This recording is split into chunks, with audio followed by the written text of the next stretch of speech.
US embassy ने 27 मई 2025 को advisory issue की है, जिसमें इंडियन और दूसरे इंटरनेशनल स्टूडेंट्स को वार्न किया गया है कि अगर वो अपने स्टूडेंट्स वीज़ा के रूल्स को फॉलो नहीं करते हैं, जैसे कि क्लासेस मिस करना, बिना इंफॉर्मेशन दिए कोर्स छोड़ देना या कॉलेज ड्रॉप आउट करना, तो उनका वीज़ा तुरंत कैंसिल हो सकता है और फ्यूचर में यूएस वीज़ा मिलने में मुश्किल हो सकती है।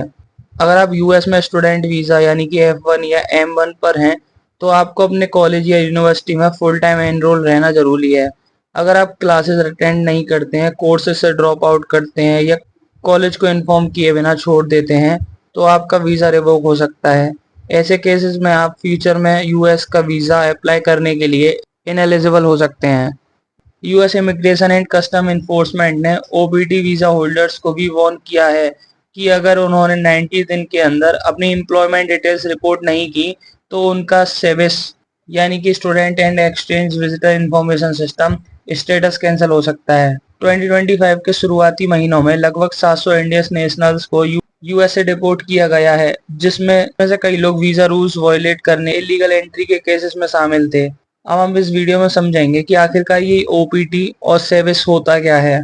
ओपीटी को ऑपरेशनल प्रैक्टिकल ट्रेनिंग कहा जाता है।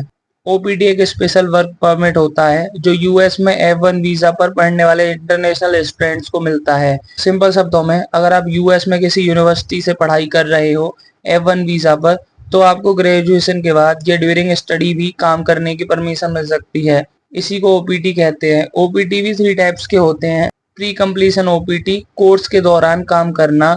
पोस्ट कंप्लीशन ओपीटी, ग्रेजुएशन के बाद 12th मंथ तक काम करना अलाउड होता है। STEM ओपीटी एक्सटेंशन, अगर आपका कोर्स साइंस, टेक्नोलॉजी, इंजीनियरिंग या मैथ कैटेगरी में है, तो आपको एक्स्ट्रा 24 मंथ्स का एक्सटेंशन मिल सकता है, टोटल 36 मंथ्स। रूल्स ये कहते हैं कि जॉब आपके कोर्स से रिलेटेड होनी चाहिए। 90 दिन के अंदर अगर जॉब नहीं मिलती है तो यूएस वीज़ा कैंसिल हो सकता है। एम्प्लॉयमेंट अपडेट सेविस में सबमिट करना ज़रूरी है। अब ये सेविस क्या होता है? देखिए, सेविस होता है student and exchange visitor information system. इसमें क्या होता है कि एक इलेक्ट्रॉनिक ट्रैकिंग सिस्टम है जो यूएस गवर्नमेंट चलाता है। इसमें हर इंटरनेशनल स्टूडेंट्स का रिकॉर्ड मेंटेन होता है। स्टूडेंट किस कॉलेज या यूनिवर्सिटी में है, कब एडमिशन हुआ, कब कोर्स छोड़ा, वीज़ा स्टेटस एक्टिव है या नहीं, क्या स्टूडेंट काम कर रहा है, अगर स्टूडेंट डिसअपियर हो गया है या रूल तोड़ा है, तो यूएस अथॉरिटीज़ को पता चल जाता है। सेविस के थ्रू कॉलेज यूएस गवर्नमेंट को अपडेट देते हैं। स्टूडेंट्स के movements and visa status track होते हैं। अगर कोई रूल तोड़ता है तो सेविस में स्टेटस टर्मिनेट हो जाता है, जिसका मतलब है कि वीज़ा कैंसिल। अगर आप एक शॉर्ट एग्जांपल के थ्रू समझें, तो रोहन एक इंडियन स्टूडेंट है जो यूएस में एमएस इन कंप्यूटर साइंस कर रहा है। उसका डेटा सेविस में रजिस्टर है। ग्रेजुएशन के बाद उसने गूगल में जॉब ज्वाइन की है, तो उसने सेविस में ओपीटी एप्लीकेशन के थ्रू वर्क परमिट लिया। अगर रोहन 90 दिन में जॉब नहीं ढूंढता है या सर्विस में अपडेट नहीं करता है, तो उसका वीज़ा कैंसिल हो सकता है। यूएस एम्बेसी ने ये भी कहा है कि अगर आप अपनी वीज़ा कंडीशंस का पालन नहीं करते हैं, तो आपको फ्यूचर में यूएस में स्टडी या ट्रेवल करने में दिक्कत हो सकती है।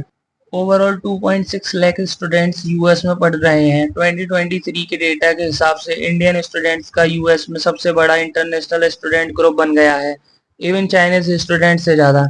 इंडियन स्टूडेंट्स हर साल बिलियंस ऑफ डॉलर्स की फीस और लिविंग एक्सपेंसेस के रूप में यूएस इकोनॉमी में कंट्रीब्यूट कर रहे हैं। अब देखिए, ये चीज़ बहुत ही ज़्यादा मैटर करती है इंडियन स्टूडेंट्स के लिए, क्योंकि इतने बड़े अमाउंट में इंडियन स्टूडेंट्स अमेरिका में पढ़ रहे हैं। तो ज़रूरी इसलिए हो जाता है क्योंकि कई लोग fake admissions letters, bogus universities या ओपीटी स्कैम्स के थ्रू यूएस में इलीगल तरीके से एंटर करने लगते हैं। कुछ लोग वीज़ा लेकर चले जाते हैं लेकिन क्लासेस अटेंड नहीं करते या काम ढूंढने लग जाते हैं, जो स्टूडेंट्स वीज़ा के रूल को वायलेट करता है। यूएस में इलीगल इमिग्रेशन पॉलिटिकल इशू बन गया है। 2024 के इलेक्शंस के बाद से स्ट्रिक्ट पॉलिसीज इंप्लीमेंट हो गई हैं, जिसमें स्टूडेंट वीज़ा भी अंडर स्क्रूटनी आ गया है। अगर आप नोटिस करेंगे तो आपको देखने को मिलेगा कि यूएस अपनी पॉलिसीज को लेकर बहुत ही ज़्यादा स्ट्रिक्ट होता जा रहा है, क्योंकि वो चाहता है कि इलीगल इमिग्रेंट्स की प्रॉब्लम वो उसको दूर कर सके। क्योंकि डोनाल्ड ट्रंप ने जब अपना इलेक्शन लड़ा था अमेरिका में, तो उनका एक मेन एजेंडा यही था कि वो इलीगल इमिग्रेंट्स को ख़त्म करेंगे अमेरिका से, जो कि वो पूर्ण रूप से कर भी रहे हैं। तो thank you so much for watching this video.